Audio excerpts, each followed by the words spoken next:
जिसके ऊपर तुम इल्ज़ाम लगा सको। मतलब मेरी वाइफ का मुझे पता चला कि सोती थी किसी के साथ। मर्दों का सोचो, प्लीज़ सोचो, प्लीज़ सोचो मर्दों का। अरे मर्दों के बारे में कोई तो बात करे, मर्दों के बारे में कोई तो बात करे। हेलो, गुड आफ्टरनून दोस्तों, आप देख रहे हैं अशरफ सैन को। पिछले दिनों आपने सुना होगा अतुल और सुभाष, मतलब अतुल सुभाष की कहानी, जिसमें कैसे एक शख्स फ्रस्ट्रेशन में आके तंग होकर अपने गले में फंदा बांधकर अपनी जान दे देता है। और कैसे उसमें बताया जाता है कि आज के दौर में किस तरीके से इस मुल्क में, जहाँ पर एक शख्स को कह सकते हैं कि एक शख्स का मतलब मेल होना, मर्द होना, और उसके बाद से उस पर किस तरीके से आरोप लगाया जाता है, फिर उनको टॉर्चर किया जाता है और वो शख्स लास्ट में तंग हार कराकर अपनी जान दे देता है। एक इंजीनियर शख्स, ये मामला पूरे देश में उड़ता है और वीडियो भी वायरल होता है, बहुत सारी चीज़ होती है। सब कोई, किसी का एक स्टैंड होता है कि लड़की गलत नहीं होती, किसी का एक स्टैंड होता है कि लड़का गलत नहीं होता है, और बाकी हर केस में जो है ये चीज़ किया जाता है। लेकिन फिर वो मामला दब जाता है। आज वैसा ही मामला एक आगरा से आया, जहाँ पर एक और अतुल सुभाष ने अपनी जान दे दी।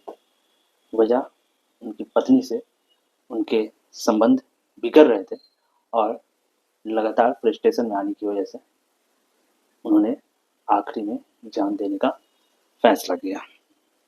ये वीडियो आप देखेंगे जिसमें वो रोता हुआ शख्स, बिलखता हुआ शख्स, इमोशनल, और वो कह रहा है कि मैं जा रहा हूँ, मैं मर रहा हूँ, और वो अपने गले में फांसी का फंदा बांधे हुए वो सब ये बात कह रहा है कि मैं मर रहा हूँ, मैं जा रहा हूँ। और वो अपनी वाइफ पर इल्ज़ाम भी लगाता है कि ऐसे ऐसे उनके मामले थे जिनकी वजह से मैं तंग आकर मैं अपनी जान ख़त्म कर रहा हूँ। और वो एक रिक्वेस्ट भी करता है कि मेरे जाने के बाद मेरे माँ बाप को तंग ना किया जाए, और वो अपनी माँ और अपने बाप से, कह सकते अपने पिता से माफ़ी भी तलब करता है कि मैं जा रहा हूँ, मेरे मरने के बाद सब चीज़ ठीक हो जाएगा। सवाल यहाँ पर एक ये भी उठता है कि क्यों आजकल हमेशा आप देखते हैं ना कि समाज का जो एक बंधन है ना, अगर यही वीडियो में, अगर जिस तरीके से वीडियो बना गया है, जिस तरीके से वीडियो आया है और एक शख्स रोता हुआ अपना जान दे रहा है, उस तरीके की अगर किसी महिला की वीडियो होती ना, तो वो वीडियो अभी आप कह सकते हैं कि वो सोशल मीडिया पे ट्रेंड कर रहा होता, और वो हर कोई, मतलब सो कॉल्ड ये कहता है कि सो कॉल्ड मेल सोसाइटी, या इससे तो अभी फांसी मिलना चाहिए, ये मिलना चाहिए, वो होना चाहिए, इसको तो कैंडल लाइट मार्च चलता है, बहुत सारा चीज़ चलता है। लेकिन मैं दावे के साथ कहता हूँ, पुलिस का भी बयान आया है कि मतलब उस शख्स को, वो भी मैं बयान आपको बताऊंगा। इस कहानी में अतुल सुभाष की कहानी से थोड़ा सा डिफरेंट है कि इसकी, कह सकते हैं कि इनकी वाइफ जो है आकर, जो निकिता नाम है, वो आकर अपना बयान दी है कि किस तरीके से उनके साथ, उनकी वाइफ का कहना है कि वो जो है नशे करते थे, और उनका जो, उनके पति जो आरोप लगाए हुए थे, मतलब मानव जो वाइफ थे, वो उनका पास्ट था, वो प्रेजेंट नहीं था, शादी से पहले का मामला था। लेकिन जिस दिन किया था और मैंने वीडियो देखा है उनका, उन्होंने आरोप लगाया कि मैं अपनी वाइफ की वजह से ये सब कर रहा हूँ, लेकिन मेरा वो पास्ट था, जो भी सारी चीज़ें थी वो शादी से पहले की थी, शादी के बाद की कोई भी बात नहीं थी। और ये वाली बात सुन के, वो ड्रंक भी बहुत करते थे, ये वाली बात सुन के उन्होंने हल्ला मचाना स्टार्ट किया, अपने आप को हार्म किया, 2 बार 3 बार लगाने का ट्राई किया। मैंने 3 बार बचाया उनको, फंदा काटा है उनका, वह बचा के मैं उनको आगरा लेके आई हूँ, और वो मेरे को खुशी खुशी घर पे छोड़ के गए हैं, और उसी रात में उन्होंने वो सब कर लिया है। मुझे भी मारते थे, मुझे भी गुस्से में ड्रंक करके धक्का मुक्की, हाथ काटना, सारी हरकतें करते थे उस टाइम पे वो ड्रंक करने पे। तो ये सारी बातें गलत है कि लड़की की नहीं सुनी जाती है। एक बार आप मेरी भी तो सुनो, आपने वहाँ पे सारी बातें सुन ली हैं, एक बार मेरी भी तो सुनो, मैं क्या बोलना चाह रही हूँ। मैंने उनके मम्मी पापा को बताया था कि मानव ड्रंक करके अपनी ये सारी हरकतें करता है, आप दोनों में से कोई एक लोग यहाँ होना चाहिए। उन्होंने बोला कि ये तुम पति पत्नी का मैटर है, इसमें तीसरा कोई कुछ नहीं कर सकता। वो लोग आए, 2 दिन रुके, उसके बाद वो लोग चले गए। जिस दिन वो मरा है उस दिन मैंने उसकी बहन को कॉल करके बोला है कि वो पे है, मैंने फोटोज देखी हैं, आप कुछ करो दीदी, आप कुछ करो। उन्होंने बोला कि तू सो जा, लीव, इग्नोर, कुछ मत कर, वो कुछ नहीं करेगा, मेरी बात हो गई है, वो कुछ नहीं करेगा। उसके बाद मैंने उनके पापा को मैसेज किया कि पापा एक बार आप देख लीजिएगा मानव को रूम में, वो मेरा फ़ोन नहीं उठा रहे हैं। तो और मैंने उनकी दीदी को बोला कि मैं पापा को बता दूं, उन्होंने बोला पापा को कुछ मत बताना। उससे पहले भी उनका मेरा कॉल आया कि मेरे पापा को कुछ मत बताया कर, कोई भी इशू हो मुझे बोल। इसलिए मैंने रात में उनको कॉल किया, मैं चीख चीख के बोल रही थी कि वो कर लेंगे, वो कर लेंगे, बट मेरी किसी ने नहीं सुनी। उन्होंने हम लोगों को घर में घुसने ही नहीं दिया, बोल दिया कि तू जा यहाँ से, तूने मेरा बेटा खा लिया। सारी उल्टी सीधी हरकतें, बदतमीजी करी। और जिस दिन मैं उनके घर पे गई थी, उन्होंने मेरे को धक्के मार के अंदर बोला, अंदर भगाया मुझे। उसकी जो भी मामला था, इसमें उस शख्स की मौत हो गई।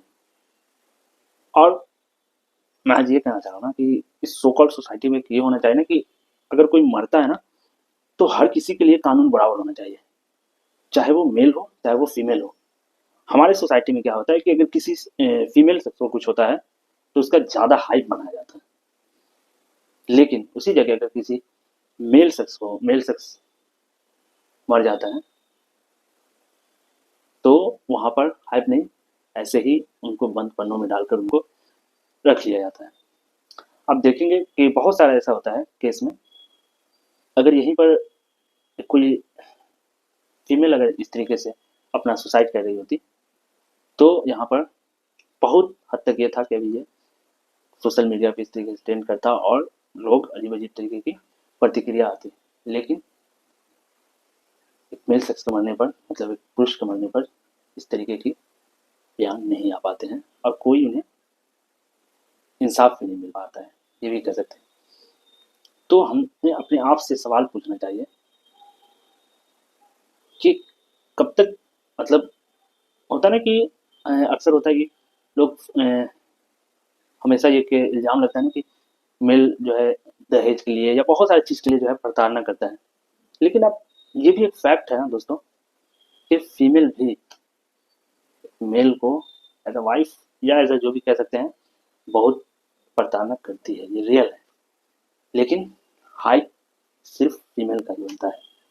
अगर यहाँ पर इसको इंसाफ नहीं मिले, यहाँ पर हम लोगों की तो ये रिक्वेस्ट है ना कि पुलिस इस तरीके के मामले को मतलब कि जांच करे, और अगर आरोपी सच में वो शराब के नशे में था या किसी कारण डिप्रेस था तो वो तो अलग मामला है, लेकिन अगर उसमें कोई आरोपी है तो उसे सजा मिलनी चाहिए। नहीं तो जैसे ही ऐसे शख्स अपना सुसाइड करते रहेंगे और इस तरीके से आरोपी, मतलब कह सकते हैं कि जो भी इसमें आरोपी था या जो भी, अगर उनको मेंटल टॉर्चर मिला है तो उसको उस चीज़ का जो है सजा मिलनी चाहिए, उसे भी इंसाफ मिलना चाहिए। वो इंसाफ का हकदार है, उसे भी इंसाफ मिलना चाहिए। तो मेरी रिक्वेस्ट है, प्लीज़ आप, ठीक है सोसाइटी में जो भी चलता है, लेकिन ये जजेस जो भी फैसले उन मकाम पर मौजूद है जो फैसला करते हैं, उन्हें ये भी सोचना चाहिए कि जहाँ फीमेल पे अत्याचार किया जाता है कहीं ना कहीं वहाँ मेल पे भी अत्याचार किया जाता है।